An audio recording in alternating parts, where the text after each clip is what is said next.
Assalamualaikum warahmatullahi wabarakatuh. Nama aslinya adalah Ammar bin Hisham bin Mughirah. Dia berasal dari suku Maksum. Awalnya dia dikenal sebagai biang kebodohan atau Abu Jahal. Menurut beberapa riwayat, sebelum terkenal dengan gelar Abu Jahal, dia dikenal sebagai Abdul Hakam, yang berarti sosok bijaksana. Salah satu kisah tentangnya yang sering disebut dalam Sirah Nabawiyah adalah sebagai berikut. Nabi Muhammad SAW memiliki kebiasaan untuk mengadakan majelis pada malam hari di rumahnya atau rumah salah seorang sahabatnya. Suatu malam, Rasulullah SAW sedang membaca Al-Quran di rumahnya. Diam-diam, Ammar bin Hisham datang mendekati rumah tersebut untuk mendengarkan apa yang dibaca oleh Nabi Muhammad SAW. Dia tetap bertahan melakukan perbuatan tersebut sampai menjelang subuh. Ternyata, hal yang sama juga dilakukan oleh dua sahabat karibnya, yaitu Abu Sufyan dan Al-Aqnas bin Suraik. Mereka, tentu saja, kaget ketika bertemu satu sama lain di dekat rumah Nabi SAW, yang merupakan musuh bersama mereka. Mereka merasa malu sehingga memutuskan untuk pergi tanpa mengucapkan sepatah kata pun. Namun, kejadian yang sama terulang 3 malam berturut-turut. Ketiganya merasa bahwa masing-masing harus menjelaskan alasannya menguping Rasulullah SAW yang membaca Al-Quran setiap malam di rumahnya. Keesokan paginya, Al-Aqnas mendatangi Abu Sufyan di kediamannya. "Wahai Abu Hamzah," panggilan untuk Abu Sufyan, "katakan kepadaku, apa pendapatmu tentang apa yang telah engkau dengar dari Muhammad?" Tanya dia. "Wahai Abu Salabah," panggilan untuk Al-Aqnas, "demi Allah, sesungguhnya aku telah mendengar perkataan yang belum pernah aku dengar sebelumnya. Setelah aku memahaminya, beberapa di antaranya terang bagi saya, namun ada juga yang masih samar," jawab Abu Sufyan. "Maksudnya, ada beberapa ayat Al-Quran yang dibacakan Nabi SAW yang saya pahami, tetapi sebagian lainnya masih membingungkan." "Demi Tuhan, saya juga merasa demikian," timpal Al-Aqnas, lalu pamit untuk kemudian mendatangi rumah Abu Jahal. "Wahai Abu Hakam, bagaimana pendapatmu tentang apa yang telah kau dengar dari perkataan-perkataan Muhammad?"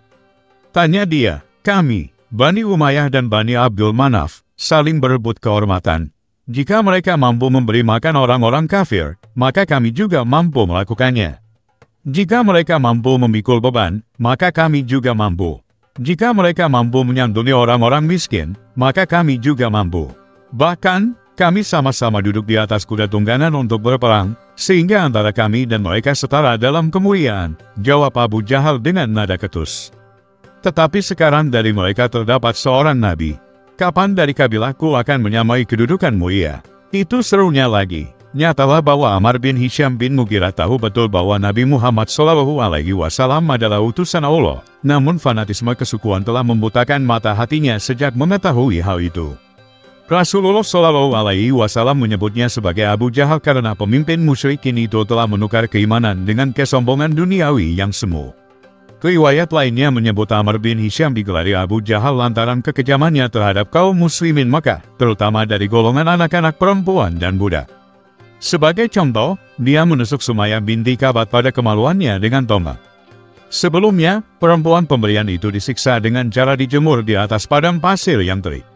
Penyiksaan itu dilakukan oleh Abu Jahal dan komplotannya. Kekejaman itu terjadi sebelum masa hijrah ke Madinah. Ibunda Ammar bin Yasir tercatat sebagai salah satu syahid pada masa permulaan Islam.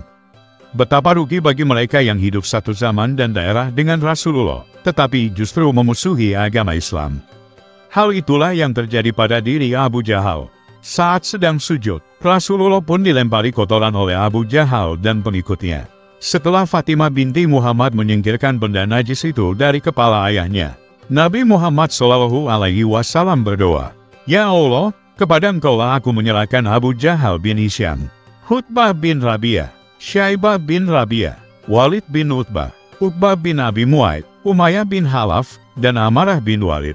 Semua orang yang disebut dalam doa itu akhirnya menemui ajal di Perang Badar. Perang itu terjadi setelah hijrahnya Nabi Muhammad SAW dan para sahabat dari Mekah ke Madinah. Cerita matinya Abu Jahal dapat dilihat dari riwayat salah seorang sahabat Nabi Muhammad SAW, yaitu Abdurrahman bin Auf, seperti dirangkum dalam ringkasan Sahih tulisan M. Nasiruddin Albani. Waktu itu, Abdurrahman sedang berhenti di tengah barisan pasukan muslimin. Tiba-tiba dia dihampiri seorang pemuda dari kalangan Ansor atau penduduk asli Madinah, namanya Muaz bin Afra. "Wahai paman, apakah paman mengenal Abu Jahal?" tanya pemuda usia 16 tahun itu. "Iya, kenal, tetapi ada keperluan apa kamu dengannya?" jawab Abdurrahman bin Auf. "Saya mendengar Abu Jahal selalu memaki-maki Rasulullah selama di Mekah. Demi Allah yang menguasai diriku, kalau saya melihatnya, Abu Jahal tidak akan berpisah sebelum salah satu dari kami mati terlebih dahulu," tegas Muaz. Abdurrahman bin Auf terkesan dengan kata-kata pemuda itu. Tidak lama berselang, datanglah pemuda lainnya yang juga dari Ansor. Dia merupakan adik dari Muaz, yakni Muawid bin Afra. "Wahai paman, apakah paman tahu Abu Jahal?" tanya Muawid kepada Abdurrahman. "Iya, ada apa keperluanmu dengannya?" jawab Abdurrahman. "Saya mendengar Abu Jahal selalu bersikap keras terhadap Rasulullah SAW di Makkah. Demi Allah, saya ingin membunuhnya," jawab sang adik usia 15 tahun itu. Seketika itu, Abdurrahman melihat sosok Abu Jahal di kejauhan. Dia dengan yakin berkata, "Itulah musuh Allah," meskipun Abu Jahal saat itu mengenakan baju besi yang melindungi seluruh tubuhnya, kecuali mata dan sebagian wajahnya. "Itu Abu Jahal," seru Abdurrahman bin Auf sambil menunjuk orang yang dimaksud. Tanpa ragu, dua pemuda itu melesat maju seperti anak panah dari busur. Meskipun Abu Jahal berada di atas kuda dan dihadapinya ada 10 lapisan pasukan dengan senjata lengkap, Muawiyah dengan cepat menyerang pasukan musyrikin tersebut dengan tujuan menghantam Abu Jahal sebelum akhirnya gugur. Dia berhasil melukai paha Abu Jahal dengan sayatan yang dalam dan serius. Sementara itu, kakaknya, Mu'ad bin Afra, juga berhasil menyerang paha Abu Jahal, tetapi tebasan pedang dari Ram bin Abu Jahal, yang saat itu belum masuk Islam, hampir memutuskan tangan kirinya. Dia terpaksa keluar sejenak dari pertempuran. Kemudian, pemuda itu menginjak tangan kirinya yang terputus dan membuangnya karena mengganggu konsentrasinya dalam mengejar Abu Jahal.